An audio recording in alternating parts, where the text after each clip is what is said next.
এতটুকু বিবেক যদি থাকতো যে আমার দ্বারা এই কাজটা ঠিক না, আমার এই মুহূর্তে যাওয়া ঠিক না, আমার এখানে না গেলে কি হতো, আমার খুতবা না দিলে কি হইতো, এতটুকু অন্তরে যদি অনুভূতি যদি থাকতো, এতটুকু সুষ্ঠু বিবেক যদি থাকতো, তাহলে বাংলাদেশের এই জাতীয় মসজিদে এমন অগরণ ঘটতো না। এজন্য বলি একটু খেয়াল রাখা উচিত, একটু খেয়াল রাখা উচিত। রবিউল আউয়াল মাস আমার নবীর আদর্শের মাস। আমার নবীর কথাগুলো একটু ফলো করো, নবীর আদর্শের কথা একটু চিন্তা করো। যুবক একটু চিন্তা করো, রাসূল করিম সাল্লাল্লাহু আলাইহি ওয়াসাল্লাম যেমন ছিলেন নরম তেমন ছিলেন গরম, কিন্তু নরমের জায়গায় নরম, গরমের জায়গায় গরম, নরমের জায়গায় নরম, গরমের জায়গায় গরম।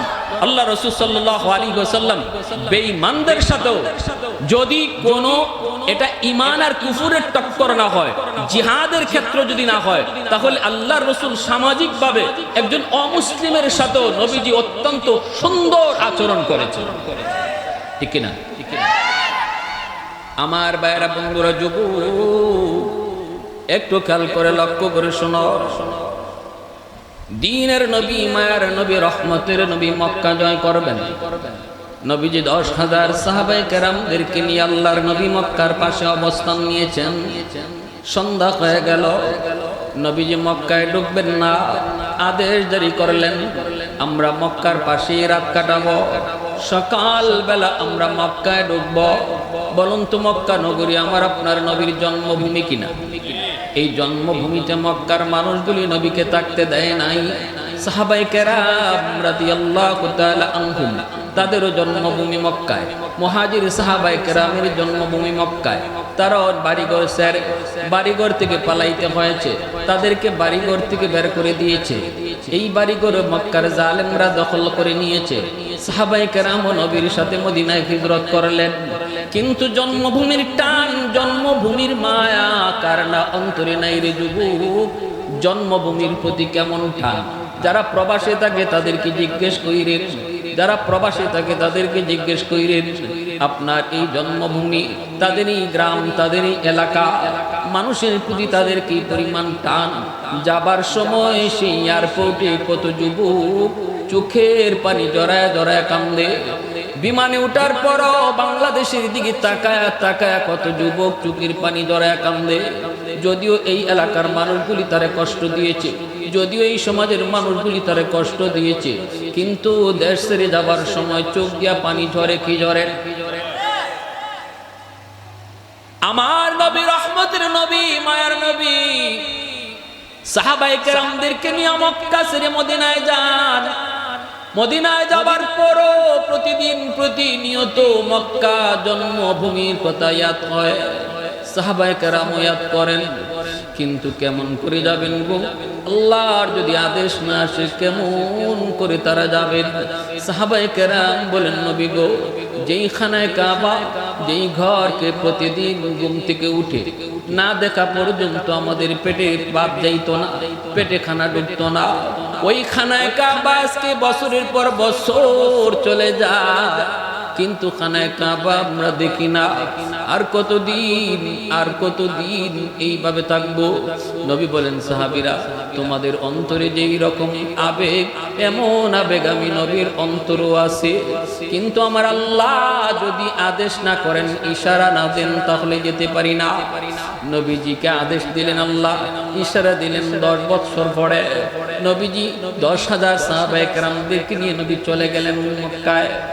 মক্কার পাশাপাশি যাওয়া মাত্র সন্ধ্যা হয়ে গেল। নবী বলতেছেন চলো আমরা কিন্তু সন্ধ্যায় রাতের বেলা মক্কায় ঢুকবো না, কারণ রাতের অন্ধকার, মক্কার মানুষ যদি আমাদেরকে ঢুকতে বাধা দেয় যুদ্ধ বেঁধে যাবে।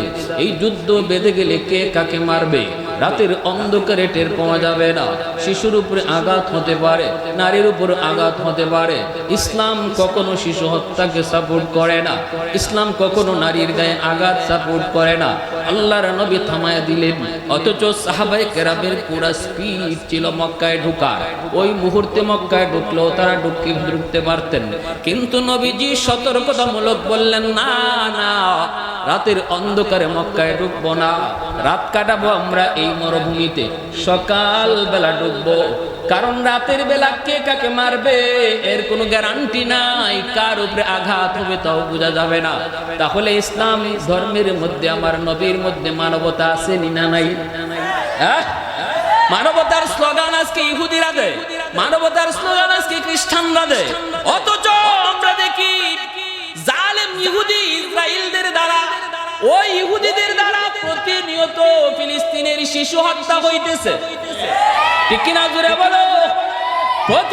প্রতিনিয়ত ফিলিস্তিনের শিশুর রক্ত জমিন লাল হয়ে যাচ্ছে রে যুবক।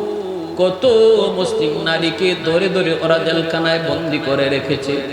অথচ আমার নবী বলেন, যত যুদ্ধই হোক, যত কঠিন যুদ্ধই হোক, মুসলমান কোনোদিন নারীর উপরে আঘাত করবে না, শিশুর উপরও আঘাত করে না। ওরা কি কথা মানে? ওদের দ্বারা কে কথা মানতেছে? ওরা বিন্দু পরিমাণ এটা ফলো করে না। বলুন তো, ফিলিস্তিনে শিশু হত্যা হইতেছে কি হইতেছে না? ফিলিস্তিনে কি পরিমাণ শিশু হত্যা হচ্ছে। এজন্য বলি, আমার নবী পরিষ্কার বলে দিয়েছেন, এখানে থামো, থামো এখানে। সকালে আমরা যাই ঢুকবো। নবীজি রাত কাটাইলেন সাহাবায়ে কেরামদেরকে নিয়ে মক্কার পাশেই একটা মরুভূমিতে। এইদিকে মক্কার লিডার আবু সুফিয়ান, সে গুপ্তচর পাঠাইল সন্ধ্যা রাতে, যা একটু দেখতো মুহাম্মদ কি পরিমাণ সৈন্য নিয়ে আসছে, কি পরিমাণ সৈন্য সাথে নিয়ে আসছে। যুদ্ধ যে আগামীকাল হবে, সৈন্য সংখ্যা কেমন, অস্ত্রবল কেমন, এটা তো আগে দেখতে হবে। সন্ধ্যাবেলা গুপ্তচর গেল, পাহাড়ের উপর থেকে তাকাবে। এর আগেই আল্লাহর নবী একটা বুদ্ধি করলেন। এটা আল্লাহ পাক রব্বুল আলামিন একজন মানুষকে জাহান্নামের দিকে নিয়ে যাওয়ার ফয়সালা দিয়ে দিবেন। এরপরে আল্লাহ দেখতেছেন লোকটা বারবার আল্লাহর দিকে তাকাইতেছে। হাদিস শরীফে নবী বলেন, ওই মানুষটাকে আল্লাহ নিজে ডাক দিবেন, কিরে বান্দা, ফয়সালা হলো জাহান্নামের, জাহান্নামে যাবা, তো বারবার আমার দিকে তাকাও কেন? আমার ভাইয়েরা, বন্ধুরা, যুবক, ওই মানুষটা তখন বলবে, মালিক, দুনিয়াতে শুনেছিলাম তোমার নাম রহমান, তোমার নাম রহিম, তুমি আরহামুর রাহিমিন। আল্লাহ, উলামায়ে কেরামের জবানে শুনেছি হাসরের ময়দানে তোমার কুদরতি কলিজায় ৯৯ ভাগ দয়া মায়া থাকবে। আল্লাহু আকবার। ও মালিক, কেন জানি আমার মন, কেন জানি আমার মন, কেন জানি আমার মন এই কথা বলে গো। আজ ওই ৯৯ ভাগ দয়া আর মায়ার গুণে তুমি আমাকে মাফ করে দাও কিনা, এজন্য আমি আশা নিয়ে বারবার তোমার দিকে তাকা। আল্লাহ পাক বলবেন, ফেরেশতা আমার বান্দাকে ফিরে আনো। আল্লাহ পাক বলবেন, তার আমলনামা আমাকে দেখাও। মালিক নিজে তার আমলনামা দেখবেন। আল্লাহ তখন আমলনামা দেখা অবস্থায় আল্লাহ বলবেন, বান্দারে, ওই যে দেখা যায় দুর্গাপুরবাসীর আয়োজনে মাহফিলের এক কোনায় তুমি বসা, বান্দা বলো তো ওই জায়গায় তুমি কেন গিয়েছিলে, কি তোমার উদ্দেশ্য? তখন বলবি, মালিক, একমাত্র তোমাকে খুশি করার জন্য, আর কোনো উদ্দেশ্য ছিল না। আল্লাহ পাক বলবেন, বান্দা, ওই আমলটাকে উসিলা বানায়া আমি আল্লাহ আজ তোমাকে জান্নাতের ফয়সালা দিয়া দিলাম। আরো জোরে সুবহানাল্লাহ। লা জিদ্দা ওয়ালা নিদ্দা ওয়ালা হাদ্দা লিমাওলা,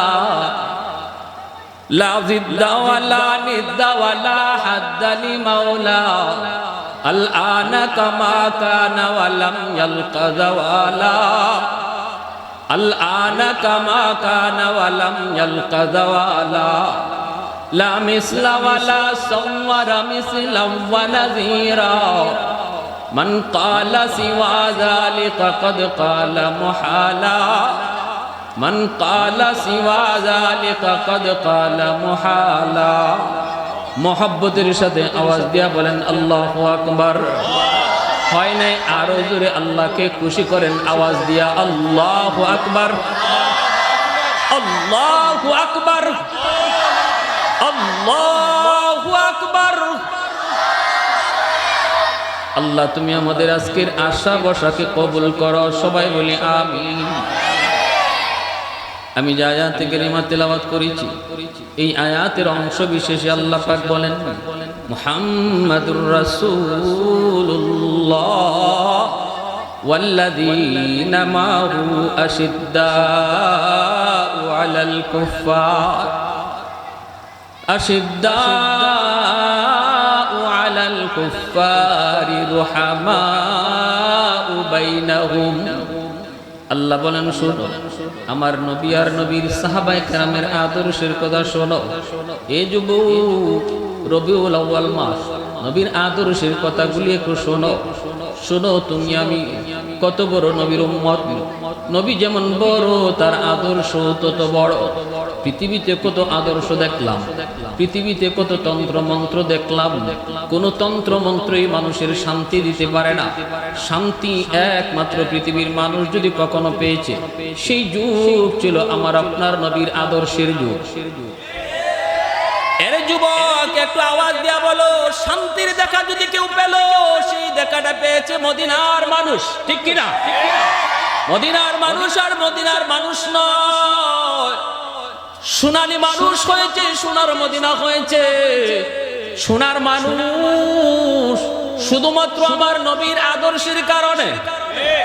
এজন্য বাংলাদেশের মানুষ যদি শান্তি চাও, শান্তি ফিরে পেতে চাও, অশান্তি থেকে যদি বাঁচতে চাও, অমানিসার আধার থেকে যদি তুমি আলোর পথ খুঁজে পেতে চাও, তাহলে কোন নেতার আদর্শ নয়, কোন নেত্রীর আদর্শ নয়, একমাত্র আদর্শ চলবে মদিনাওয়ালার আদর্শ, ঠিক কিনা?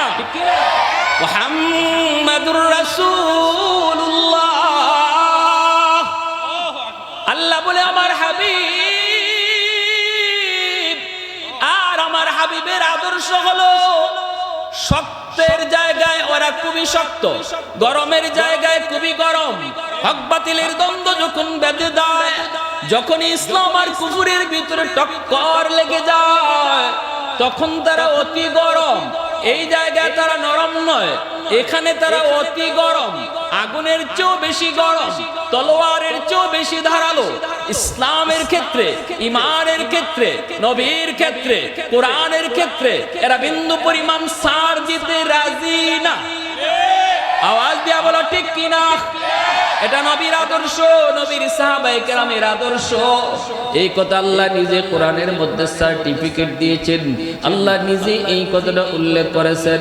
এজন্য মুসলমান মনে রাখবা নবীর আদর্শ এক নাম্বার আদর্শ হলো আমি আমার নিজের গালি সইতে পারবো, আমার বাপ দাদার গালিও সইতে পারবো, আমার উপরে আঘাত আমি সইতে পারবো, কিন্তু আমার রসুলকে নিয়ে কেউ যদি মন্দ বলে, কেউ যদি আল্লাহকে নিয়ে ব্যঙ্গ করে, কেউ যদি ইসলামকে নিয়ে ঠাট্টা করে, কেউ যদি পাঠ্যপুস্তক থেকে আমার নবীর আদর্শের আলোচনা ছেড়ে ফেলে দিতে চায়, এই ক্ষেত্রে আমরা আগুনের চেয়েও বেশি গরম, ঠিক কিনা? হয় না? জোরে বলো ঠিক কিনা? মুসলমানের আওয়াজে একটা স্লোগান উঠাও, জোরে কও আল্লাহু আকবার, লিল্লাহি তাকবীর, আর জোরে লিল্লাহি তাকবীর, নারায়ে তাকবীর, দ্বীন ইসলাম। এজন্য বলতেছে একটু মনোযোগ আমার দিকে দাও। এ যুবক একটু দিলটা নরম করে কথাগুলি শোনো। কপাল তুমি অনেক বড় নিয়ে এসেছো, এত বড় কপাল কোন নবীর উম্মত পায় নাই। মূসা নবীর উম্মত এত বড় কপাল পায় নাই, নূহ নবীর উম্মত এত বড় কপাল পায় নাই, আদম নবীর উম্মত এত বড় কপাল পায় নাই। আমরা উম্মতে মুহাম্মদী যত বড় কপাল পেয়েছি, নবী পাইলাম বড়, উম্মত হলাম বড়, ঠিক না? আল্লাহর নবী বলেন আমি নবী সকল নবীদের শ্রেষ্ঠ নবী, আনা আফদালুল আম্বিয়া ও উম্মতি আফদালুল উমাম। আমি সকল নবীদের মধ্যে শ্রেষ্ঠ আর আমার উম্মত সকল উম্মতের মধ্যে শ্রেষ্ঠ। তাহলে কপাল আমাদের বড় না? কিন্তু দুঃখ দুঃখ সবার কপালে সব সয় না, সবার কপালে সব সয় না। কপাল পাইছি ভালো, কিন্তু কপাল আমাদের কেমন হলো জানি না। আজকে মুসলমান এত বড় নবীর উম্মত হওয়ার পর আদর্শ খুঁজে খ্রিস্টানদের কাছে, আদর্শ খুঁজে আমেরিকার কাছে, চুলের কাটিং খুঁজে ইউরোপীয় কালচারে, তার দাড়ির কাটিং করে ইউরোপীয় কালচারে, ড্রেস বানায় কোনো নায়কের ড্রেস, ড্রেস বানায় তো কোনো খেলোয়াড়ের ড্রেস। এমন আদর্শ তুমি ফলো করো, একটু কি ভেবে দেখেছো কত বড় নবীর উম্মত তুমি? তোমার রং হওয়ার কথা ছিল মদিনাওয়ালার রং। আমার নবীর রংটাকে ইহুদিরা ভয় পায়, আমার নবীর রংটারে খ্রিস্টানরা ভয় পায়, আমার নবীর রংটারে বেঈমানরা ভয় পায়। এজন্য ইহুদিদের ষড়যন্ত্র, খ্রিস্টানদের ষড়যন্ত্র, মুসলমানের রং যেন মদিনাওয়ালার রং না হয়, মুসলমানের রং আমাদের রং বানাও। এটা ইহুদিদের ষড়যন্ত্র, দুশমনদের ষড়যন্ত্র। তুমি ওই ষড়যন্ত্রের জালে পা দিয়েছো যুবক, তুমি ওই ষড়যন্ত্রের জালে পা দিয়েছো। এজন্য তোমাকে ইহুদিরা ভয় পায় না, এজন্য খ্রিস্টান তোমাকে ভয় পায় না, দুশমন তোমাকে ভয় পায় না। একটা বার শুধু নিজের রংটা বদলাও, একটা বার শুধু মদিনাওয়ালার রং ধরো, দুশমন তোমাকে দেখলেই ভয় পাবে। ঠিক কিনা জোরে বলো। মুহাম্মাদুর রাসূলুল্লাহ ওয়াল্লাযীনা মা'হু আশিদ্দাউ আলাল কুফফার। আল্লাহ পাক নিজে সার্টিফিকেট দিয়েছেন, আমার নবী আর নবীর সাহাবায়ে কেরামের আদর্শ হলো ওরা ইসলাম আর ঈমান আর কুফরের ভিতরে যখন টক্কর বেজে যায় তখন তারা বিন্দু পরিমাণ নরম হয় না, এই জায়গায় কখনো ছাড় দেয় না, এই জায়গায় কখনো ছাড় দেয় না। তারা কখনো জালিমের সাথে আপোষ করে না। নবীর সাহাবীরা কখনো জালেমের সাথে আপোষ করে না। ঠিক কিনা জোরে বলেন। জালেমের সাথে আপোষ করে না। বাংলাদেশের উলামায়ে কেরামেরাও প্রমাণ দেখিয়েছে জালেমের সাথে আপোষ নাই। বাংলাদেশের ছাত্র সমাজও দেখিয়েছে জালেমের সাথে কোনো আপোষ নাই। ঠিক কিনা? এটা আমার নবীর আখলাক, এটা আমার নবীর সাহাবায়ে কেরামের আখলাক। রুহামাউ বাইনাহুম, রুহামাউ বাইনাহুম। দ্বিতীয় গুণ আল্লাহ পাক বলেন আমার নবীর সাহাবীদের 2 নম্বর গুণ হলো তারা নিজেরা অতি নরম, নিজেরা অতি নরম, নিজেরা অতি নরম। তারা পরস্পরে মারামারি করে না, তারা পরস্পরে দ্বন্দ্বে যায় না, মুসলমানে কোনোদিন ঝগড়া করে না, সম্পত্তি নিয়ে তারা মারামারি করে না, জায়গা জমি নিয়ে তারা আঘাত করে না, নিজেরা তারা খুন খারাপিতে যায় না। আল্লাহ পাক বলতেছেন এটা নবীর গুণ, নবীর সাহাবীদের গুণ। আমার ভাই আমাকে একটা গালি দিয়েছে, তারপরে আমার নবীর আখলাক হলো চুপ হয়ে যাও, তুমি উত্তর দিও না, কারণ সে তোমারই মুসলমান ভাই। ঠিক না? আল্লাহ। এজন্য 2 নম্বর গুণ হলো এটা, খেয়াল রাখবা। সমাজের মধ্যে আমরা সামাজিকভাবে চলি, একে অপরের সাথে সম্পর্কে জড়িত। আমরা গ্রামের দিক দিয়ে কেউ সম্পর্কের বাহিরে না, আত্মীয়তার বন্ধনে কেউ না কেউ জড়িত। ঠিক না? আত্মীয়তার বন্ধনে কেউ না কেউ কোনো না কোনো ভাবে আমরা একে অপরের সাথে সম্পর্ক, একে অপরের আত্মীয়। অতএব সাবধান, নিজেদের ভিতরে কোনো কিছু নিয়ে মারামারি ঝগড়া, এটা আমার নবীর আদর্শ নয়, নবীর সাহাবীদের আদর্শ নয়। এই মাস এজন্য বলতেছি, এই মাসে আমার নবীর আদর্শের কথা শুনতে হবে। আজকে মারামারি কাটাকাটি চতুর্দিকে, ঠিক না? কি হইচই শুরু হয়ে গেল মুসলমানে সামান্য বিষয় নিয়ে, সামান্য কিছু নিয়ে ঝগড়া। কেন এমনটা কেন হবে? কে গোল টুপি, কে লম্বা টুপি, কে আলিয়া, কে কওমি, কে এই কে সেই, এই সামান্য ছোটখাটো বিষয় নিয়ে আজকে মুসলমানদের মধ্যে ঝগড়া চলছে কি চলছে না? হ্যাঁ, এজন্য খেয়াল রাখবো, সাবধান। এই মাসটা কিন্তু রবিউল আউয়াল মাস, আমার নবীর আদর্শের আলোচনা করার মাস। আমার নবীর আদর্শ কি ছিল? নিজেরা ভাই ভাই, মুসলমান ভাই ভাই, আমাদের একটাই পরিচয়, আমরা এক আল্লাহর গোলাম, এক নবীর উম্মত। ঠিক না? জোরে বলো। শুধু একটু খেয়াল রাখবো যে এই কাজটা আমার ন্যায় হচ্ছে না অন্যায় হচ্ছে। যদি বুঝি এটা আমার দ্বারা ন্যায় নয়, এটা ঠিক নয়, আমি নিজেই দূরে থাকি।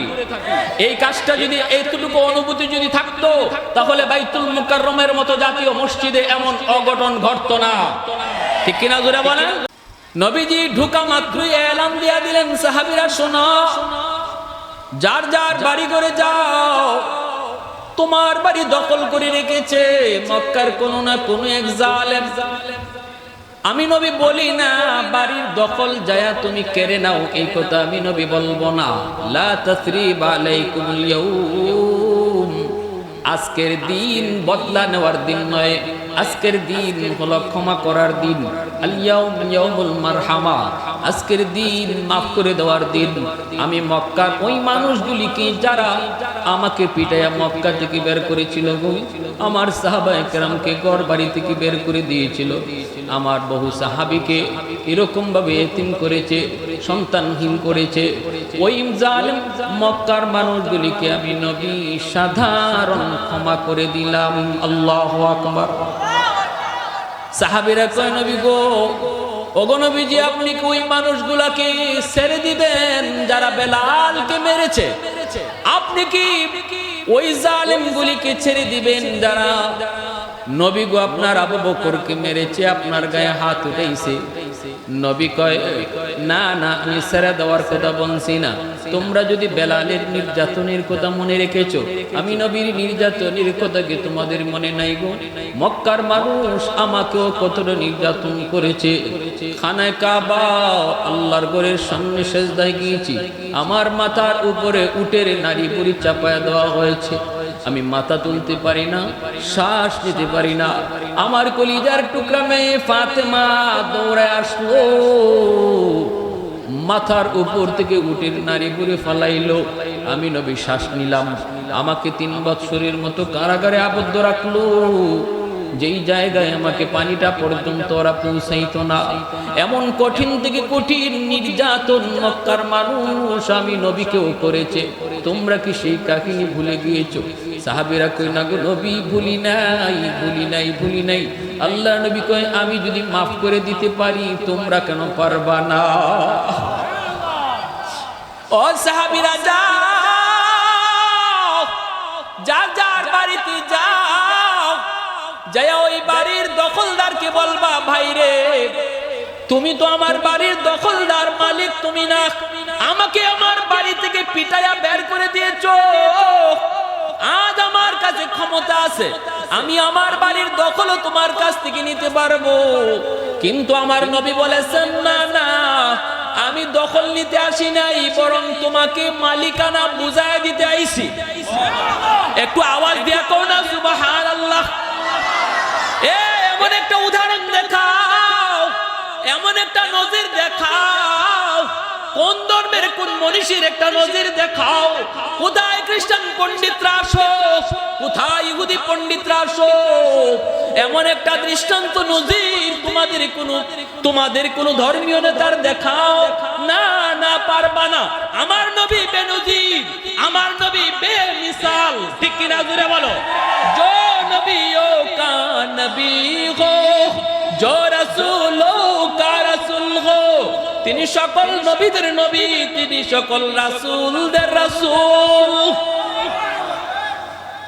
यासीन से मौला ने कभी उनको पुकारा, यासीन से मौला ने कभी उनको पुकारा, हामीम को भी और कभी तोसीन इशारा। ये रमज़ की कुछ आशिक़ माशूक़ के माबैन, समझा है जिन्हें खल्क़ में एक सरवर कौनैन, समझा है जिन्हें खल्क़ में एक सरवर कौनैन। मोहब्बतेर साथे बोलेन अल्लाहु আকবার। দিনের নবী, মায়ের নবী, দেখেন মক্কার মানুষগুলি এরপরও ভয়। আল্লাহ নবী আশ্বস্ত করলেন, না না, কোনো বদলা নেওয়া হবে না।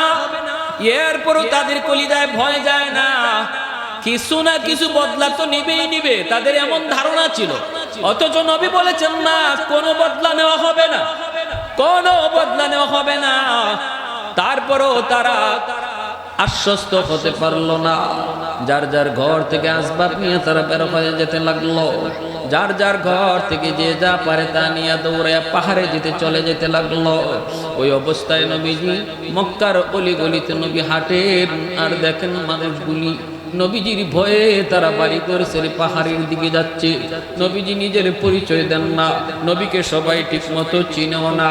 নবী বলতেছেন, কোথায় যাও গো তোমরা, কোথায় যাও? কই বাবা তুমি কি জানো না মুহাম্মদ মক্কা দখল করে নিয়েছে, এজন্য আমরা মক্কা ছেড়ে পাহাড়ে চলে যাইতেছি। আল্লাহ নবী বলেন, কেন? আমি তো শুনেছি মুহাম্মদ তিনি সবাইকে ক্ষমা করে দিয়েছেন। মানুষগুলো কয়, বাবা মুহাম্মদ ক্ষমা করলো আমাদের বিশ্বাস হইতেছে না। না না বাবা, কথা বাড়াও না, লম্বা করো না, তুমিও পারলে মক্কা থেকে তাড়াতাড়ি ভাগো। আল্লাহ নবী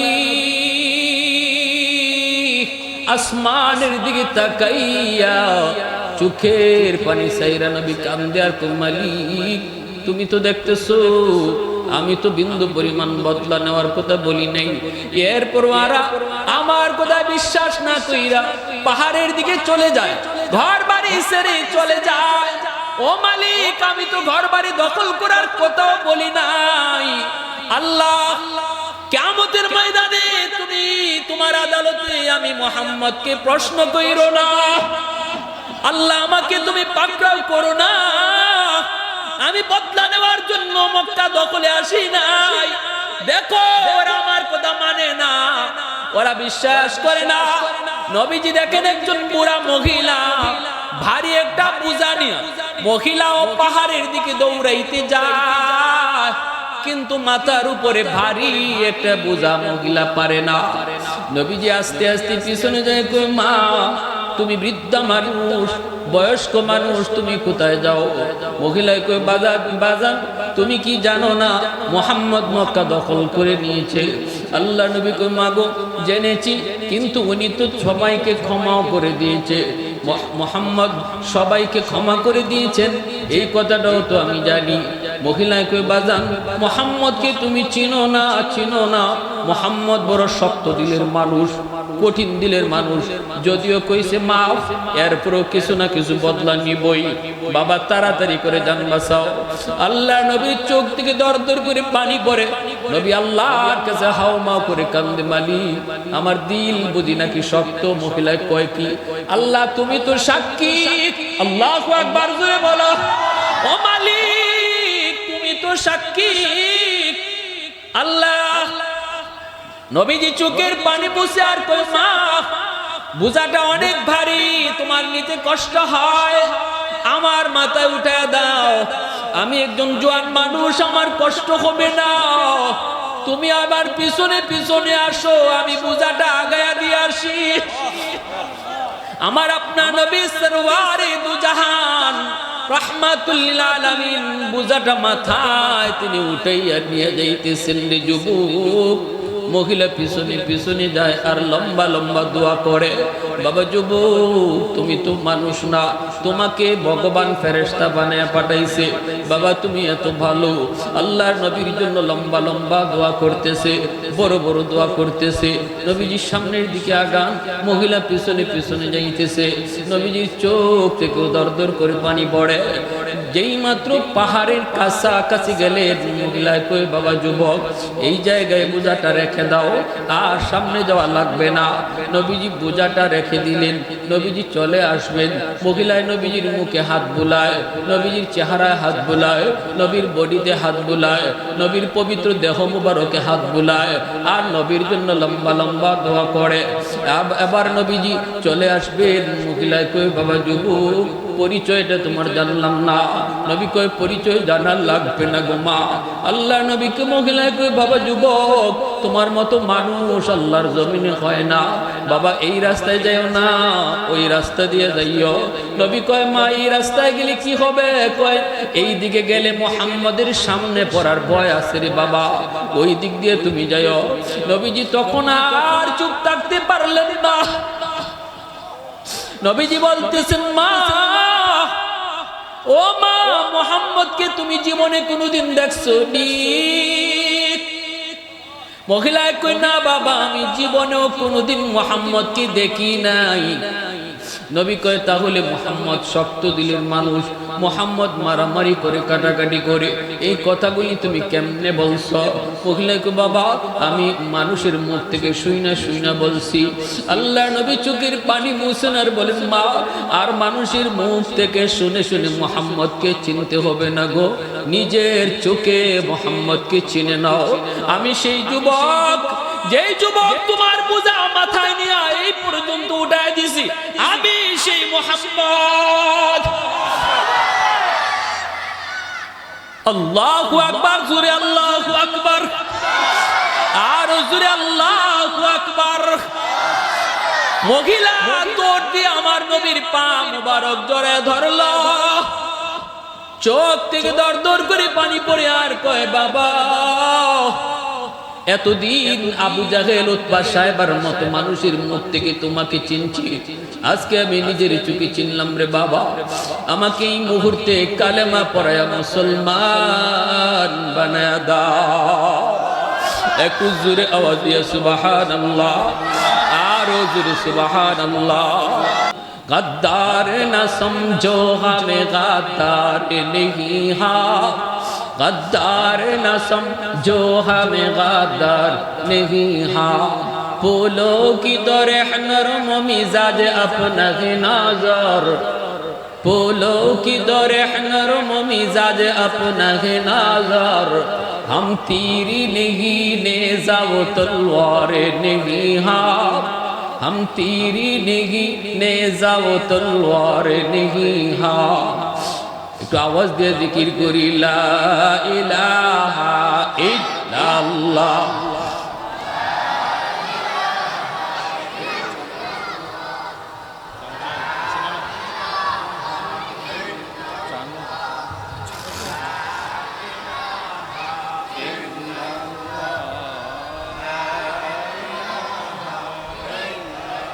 मोहब्बतेर साथे ला इलाहा इल्लाल्लाह।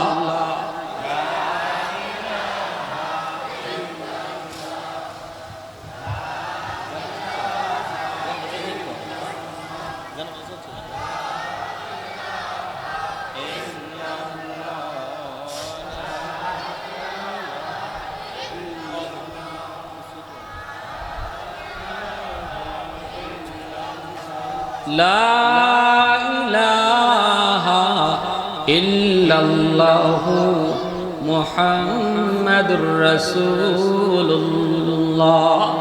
जोरे बोली सल्लल्लाहु अलैहि वसल्लम। भाइरा बंधुरा जन्य बोलतेছিলাম মনোযোগ আমার দিকে। আমার নবী রহমতের দিন, আমার নবী রহমতের নবীর দিন, নবীজির মন কত নরম। আল্লাহ পাক বলেন রহমা উবাইনাহুম।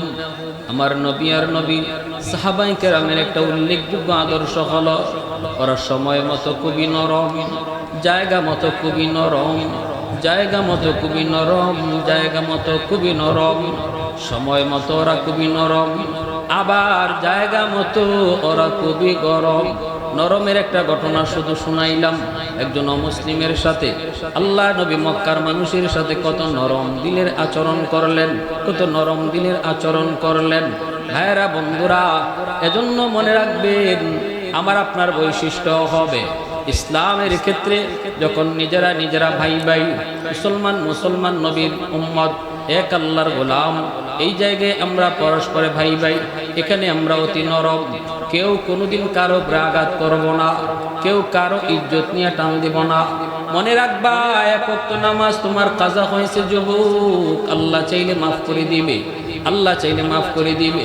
কিন্তু যদি কোনো মুসলমানের সম্মান নষ্ট করো, আরেক ভাইয়ের উপরে তুমি আক্রমণ করো, অথবা তুমি কোনো ভাইয়ের হক নষ্ট করো, প্রতিবেশীর হক নষ্ট করো, ভাই বোনের হক নষ্ট করো, বন্ধুর হক নষ্ট করো, যদি তুমি কোনো আমানতে খেয়ানত করো, তাহলে আল্লাহ কিয়ামতের ময়দানে মাফ দিবে না। নামাজের হিসাব কমতি হলে আল্লাহ মাফ করে দিবে।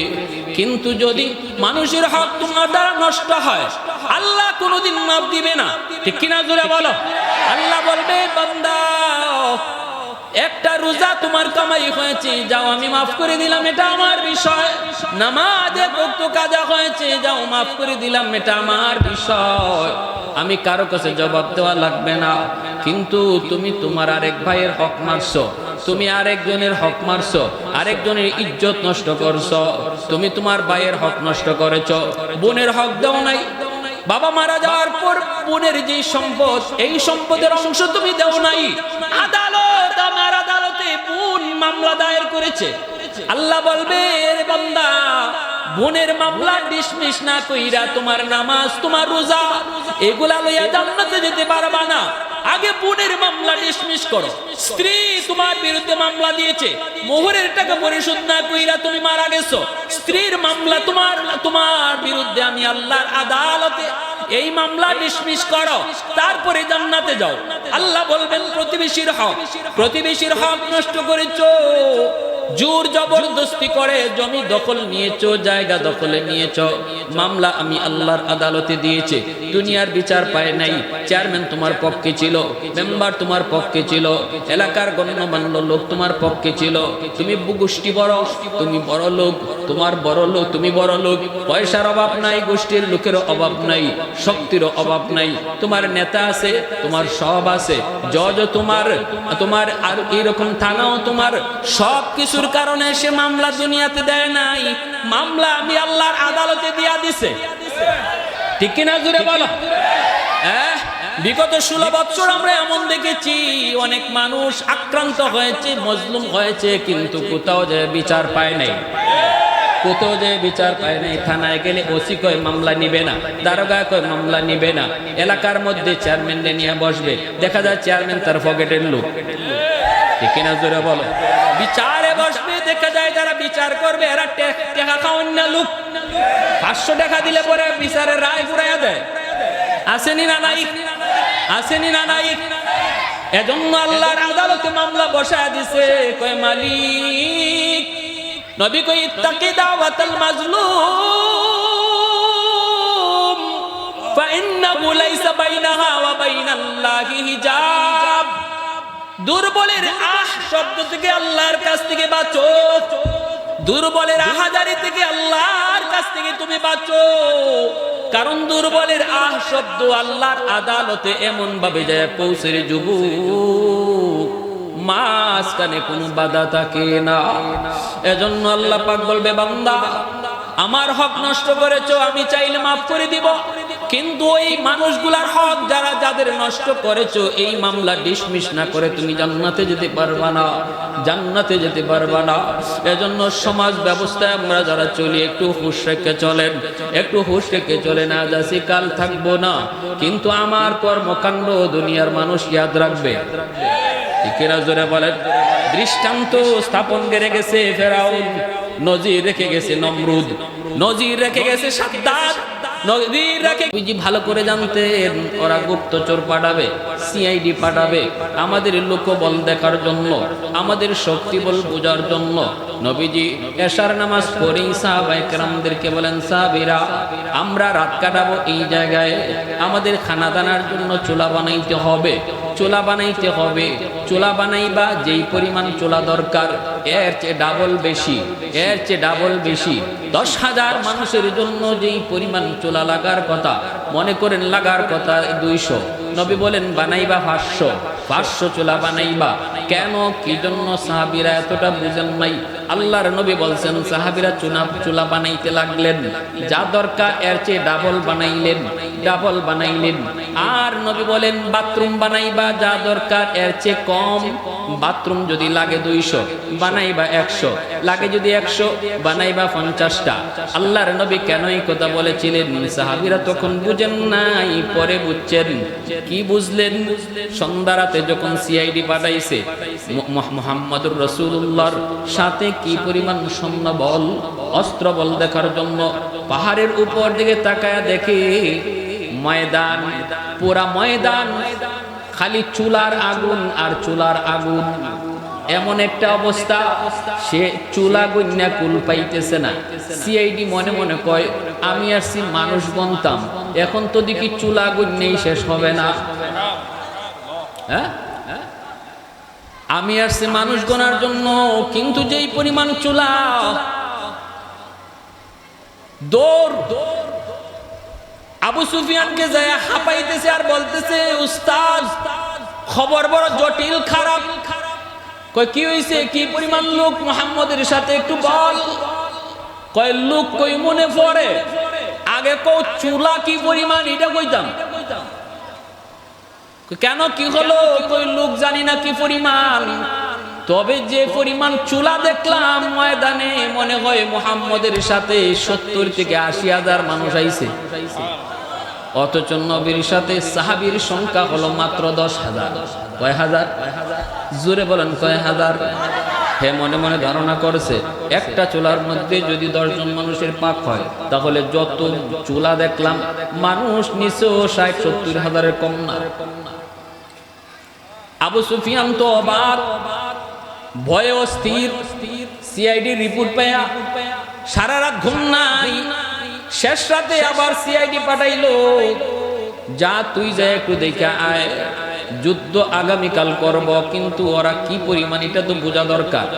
এর যে রিপোর্ট দিছে এই রিপোর্টে তো আমার কলজায় পানি নেই, তুই যা একটু দেখে আয়। শেষ রাতে যে সিআইডি গেছে দেখার জন্য, পাহাড়ের উপর থেকে তাকাইছে। ইন দি মিন টাইম সাহাবায়ে কেরাম ঘুম থেকে ওঠার পর দেখবেন বাথরুমের চাপ দেয়, ঠিক না? বাথরুম যে পরিমাণ লাগবো এই পরিমাণ বানাইছেন না, এর চেয়ে অর্ধেক কম।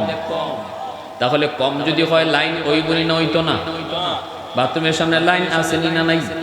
বিশাল বিশাল লাইন এক একটা বাথরুমের সামনে। সিআইডি যখন পাহাড়ের উপর থেকে তাকাইছে, তাকায়া দেখে কয় রাম রাম রাম, মানুষ গণ্য কখন বাথরুমের সামনে যেই পরিমাণ মানুষ, সবাই তো আর বাথরুমের সামনে আসে নাই, তাবুতে আছে বেশি, বাথরুমে তো আসছে অল্প। কিন্তু অল্প সংখ্যক মানুষই যদি এই পরিমাণ হয়, তাহলে তাবুতে না জানি কি পরিমাণ। কেউ দিছে ভয়ে দৌড় গিয়া কো উস্তাদ হাঁপাইতে হাঁপাইতে শেষ। কি ব্যাপার একটু ক, এদের জনবল কেমন, অস্ত্র বল কেমন? কয় পরে কই মনে মানুষ যে কি পরিমাণের হিসাবই নাই। কেন কি হইছে? কয় বাথরুমের সামনে যেই পরিমাণ বিশাল বিশাল লাইন দেখছি, কি পরিমাণ মানুষ যে মুহাম্মদ সাথে নিয়ে আইছে এটা গণনা করা সম্ভব না। কয় তাও কস না, একটু অনুমান করে ক না, কি পরিমাণ হইতে পারে একটু তুই ক না। কই এ কত কইছিল আগে যেটা গেছিল? কই এ কইছে 60-70 হাজার। কই দুরুমিয়া 60-70 হাজার তো বাথরুমের সামনে খাড়াই রইছে। আল্লাহু আকবার, জোরে কোন। নবীজির যুদ্ধের কৌশল জানা আসেনি না নাই? এজন্যই খ্রিস্টান এক পণ্ডিত কইছিল যে আমি পৃথিবীর মহা মনীষী যারা তাদের জীবনী নিয়ে অনেক পড়ালেখা করলাম, একজন মানুষ পাইলাম যাকে আমি সবার উপরে রাখতে বাধ্য হয়েছি, যদিও আমি তার ধর্ম মানি না। তিনি হলেন ইসলাম ধর্মের নবী মুহাম্মদুর রাসূলুল্লাহ সাল্লাল্লাহু আলাইহি ওয়াসাল্লাম। একজন খ্রিস্টান পণ্ডিত, সে বলে যে আমি তাকে সবার আগে রাখলাম কারণ এমন কোন একটা সেক্টর পাই নাই।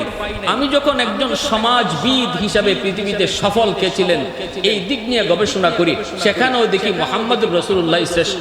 আমি যখন গবেষণা করি শ্রেষ্ঠ রণকৌশল কার জানা ছিল, যুদ্ধক্ষেত্রে কে বেশি কৌশল জানতো, এই লাইনে যখন গবেষণা করি তখনও দেখি পৃথিবীর শুরু থেকে শেষ পর্যন্ত মুহাম্মদুর রাসূলুল্লাহ শ্রেষ্ঠ। আল্লাহু আকবার। कौनैन मुख्तार खुदा तुमको बनाया, कौनैन मुख्तार खुदा तुमको बनाया, उम्मत का निगाहबान खुदा तुमको बनाया, उम्मत का निगाहबान खुदा तुमको बनाया। मौला मेरा आका मेरा रहमत की नबी है, ताजदार मदीना है तुम्हारे अरबी है, ताजदार मदीना है तुम्हारे अरबी है। একটু জোরে আওয়াজ দিয়া কন্যা আল্লাহু আকবার। মুসলমানের আওয়াজে কোন আল্লাহু আকবার। আমার ভাইরা জন্য বলতেছিলাম, নবীজি যখন এই রণকৌশল তিনি এটা এরকম ভাবে করলেন, আবু সুফিয়ানের কলিজায় ভয় ঢুকে গেল, মক্কার কাফেরদের কলিজায় ভয় ঢুকে গেল। আবু সুফিয়ান লিডার জবাব দিল, এত সংখ্যক লোক মুহাম্মদ পাইল কোত্থেকে? তাহলে আমরা মোকাবেলা করব কেমন করে? না না, মোকাবেলা করা সম্ভব না, যার যার মতো করে ভাগো। আমি নাই, লিডারে যখন কয় আমি নাই, কর্মী আর থাকবো নি, যেরকম থাকবো নি, সবার মনের ভিতরে বয়ে ঢুকে গেল আল্লাহ পাক রব্বুল আলামিন বিনা রক্তপাতে আমার নবী, রহমতের নবী, মায়ার নবী সাহাবায়ে কেরামদেরকে নিয়ে মক্কা জয় করলেন। আল্লাহ করাইলেন বিনা রক্তপাতে, কেউ বাধা দেয় নাই। আল্লাহু আকবার, আরো জোরে আল্লাহু আকবার। আমাদের এলাকার পাশে আমি মোটরসাইকেলে যাওয়া লাগছে, গাড়ি নেওয়া সম্ভব হয়েছে না। রাতের বেলা মোটরসাইকেলে আসতেছি, তিনজন মেহমান আমার আটকাইছে। তারা মুখোশ উকুশ পরা, এত অত লম্বা দাও, আটকাই আমার হুজুর টেহালাইন দেলাই না, আপনারে আমরা টাচ করতাম না। আমি কইলাম নেও নেও, হুজুর আমরা জানি আপনি আরো 3টা কইরাইছিল, এটা 4 নম্বর মাসাইল, টাকা আছে, টাকা আছে, দেখুন কেমন হিসাব। তা আমি কইলাম নাও, ধরবা না তখন না হুজুর, আপনার আমরা ভালো করে চিনি, আপনারা ধরতাম না, আমরা আপনার শৈল্য ধরতাম না, আপনি দেলাইন খালি টাকা। আর ড্রাইভারের দিছে 1 লাখ, লাখ মেরে এর তো রাখছে কেত ফলাইয়া, জমিনও ফলাইয়া। এখন আমি দিতাছি, আর হে আমারে কয় হুজুর বৌদ্ধ দিয়ে না, একবার অরিজিনাল কথাটা কইতেছে, আমারে কইতেছে মুখস্থ পরে, আমি তো চিনি না। হুজুর বৌদ্ধ দিয়েন না, আমার ফুলাটা হাসপাতাল ভর্তি, দেখা লাগবে। এই কথাটা কইছে পরে আমি কইলাম ইডি কি তাহলে নাই, আমার কাছে থাকলে আরো দিতে, এই জন্যই কইছি হুজুর বৌদ্ধ দিয়েন। এই যে হ্যাঁ আমারে কইল হুজুর বৌদ্ধ দিয়েন না, ইতাকুক আর হিতাকুক, ই মাফ চাওয়াটা কি? এটা মাফ চাওয়া? হ্যাঁ, এই জন্য বিপদ ফালাইয়া, কেজাত ফালাইয়া মাফ নেওয়ার নাম মাফ না। বৌরে বাসর ঘরের খাটো তুলিয়া তুমি না উঠতে যদি মাফ দেও, নাইলে উঠতাম না, তো কেজাত ফালাইয়া মাফ, ই মাফ মাফ হয় না। এজন্য যদি নগদ কিছু দেন, নগদ তো দেওয়ানোই লাগবো, আর যদি কিছু বাকি থাকে নিয়ত করবা প্রতি মাসে মাসে দিয়া লাইতাম। যদি কেউ মোহরের ফুল টাকা পরিশোধ না কইরা মইরা যান গিয়া, মনে রাখবা এত আদরের বউ আর আদরের থাকতো না। হাসরের মাঠে রংটা তখন দেখতে পারবা, বউর রং, বউর মামলাই যে কত জামাই আটকি বাইয়ের হিসাব নাই, খালি মোহরের মামলা। তখন যদি তোমারে আমি ঈদে ঈদে শাড়ি দিছি, তোমারে অত অলংকার দিছি, তুমি যা চাইছো তা দিছি, আজকে তুমি আমার এই মোহরের টাকার লাগে আটকাইলিছো, দেও না গো বউ, একটু মাফ করে দাও না। কইব দূর হরো, দূর হরো। আজকে মাফ চাওয়ার আর মাফ দেওয়ার দিন না, আজকে খালি নেওয়ার দিন। আমারে তাড়াতাড়ি নেকি দেও, আমার জান আমি বাঁচাই, তোমার দান তুমি বাঁচাও। আল্লাহ রে খুব আল্লাহ এর হজের সবটা আমারে দিত কও, এর নমাজের সবটা আমারে দিত কও, এর দান সৎকার সবটা আমারে দিত কও।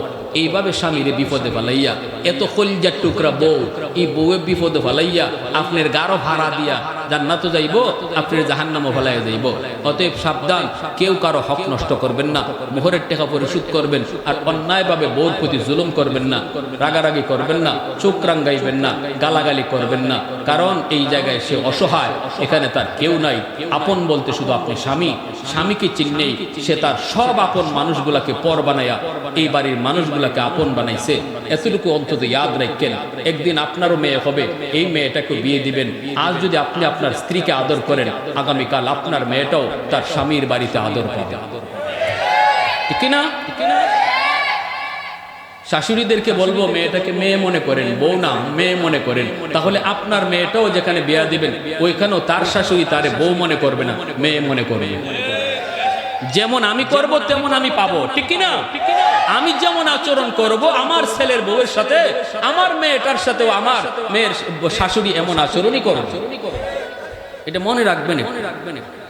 এজন্য আল্লাহ রাসূল সাল্লাল্লাহু আলাইহি ওয়াসাল্লাম বলেছেন, শুনো, আল্লাহ পাক বলেন আমার বন্ধুর আদর্শ হলো এরা নিজেরা খুবই নরম, নিজেদের ভিতরে চলতে ফিরতে যায় তারা অতি গরম হয় না, ছোটখাটো বিষয় নিয়ে তারা ঝগড়ায় লিপ্ত হয় না। একবার রাগ করে লিছে সে হজম করে নেয়। ওয়াল কাযিমিনাল গাইজ ওয়াল আফিনা আনিন নাস, আল্লাহ পাক বলেন জান্নাতি মানুষের বৈশিষ্ট্য কি জানো? জান্নাতি মানুষের বৈশিষ্ট্যই হলো রাগ উঠলে হজম করে লায়, আর কেউ দোষ করলে মাফ করে দেলায়। এই মানুষটারে আমি আল্লাহ বললাম জান্নাতি মানুষ। সুবহানাল্লাহ জোরে বলেন। আমরা তো ফানি সিটা দিলে সৈরেট দিয়া দিবার লাগি রেডি থাকি। একজনে ফানি সিটা দিছে, এটাও আমরা সহজে সহ্য করতে পারি না, এ ফানি সিটা দিল কেন? কিন্তু আল্লাহ বলেন যে রাগ উঠলে হজম করে, আর কেউ অপরাধ করলো মাফ করে, আমি আল্লাহ বলি এটা জান্নাতি মানুষের বৈশিষ্ট্য। وسارعوا إلى مغفرة من ربكم وجنة عرضها السماوات والأرض أعدت للمتقين الذين ينفقون في السراء والضراء والكاظمين الغيظ والعافين عن الناس والله يحب المحسنين। আল্লাহ পাক বলেছেন জান্নাতি মানুষের বৈশিষ্ট্য ওরা সুখের সময় আল্লাহ রাস্তায় দান করে, দুঃখের সময় আল্লাহ রাস্তায় দান করে, রাগ উঠলে হজম করে, আর অপরাধ করলেও মাফ করে। এই চার গুণের মানুষকে আল্লাহ পাক বলেন এরা জান্নাতি মানুষ। আল্লাহু আকবার। তাহলে